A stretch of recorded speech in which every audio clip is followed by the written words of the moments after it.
Get back to the president's speech last night on terrorism and bring in Republican Senator from Wyoming, John Barrasso. Senator, the response from the center and the right has been that that was not much, certainly nothing that was new last night.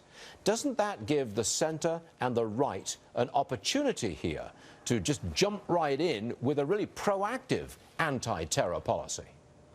Well, I think it does, Stuart, because the president last night, to me, seemed to be out of touch with the needs and the cares and the fears of the American people, doesn't seem to be up to the job. He continues to still underestimate ISIS's role in terror, whether it's saying they're contained, whether they're calling it a JV team, and now saying there's no credible threat right before the attacks that were happening here in the homeland. I think people are looking for a compelling answer, and they're sure not getting it from this president. I want to raise an issue which is a little difficult to raise, but to me, the president looked tired and a little disappointed.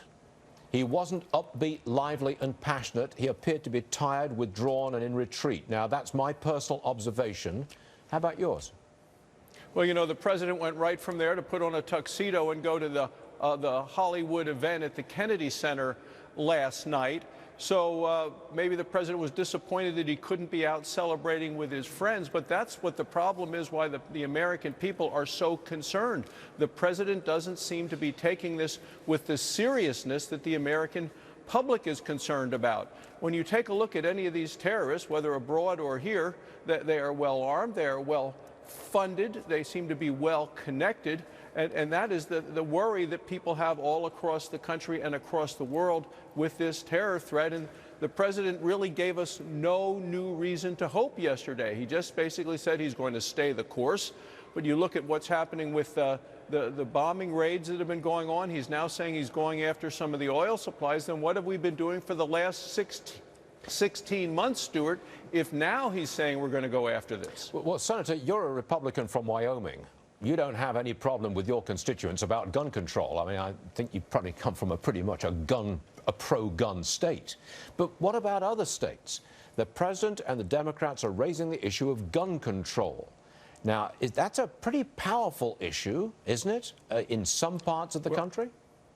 Well, I think the president is trying to distract from the fact that none of the laws on the books in California, where in California you have some of the most strong gun control laws in the nation, nothing would have prevented what happened in California.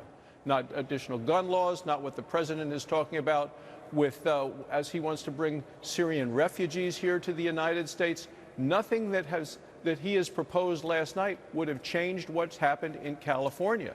So when the president says go after the guns, that would not have addressed the concerns of the American people.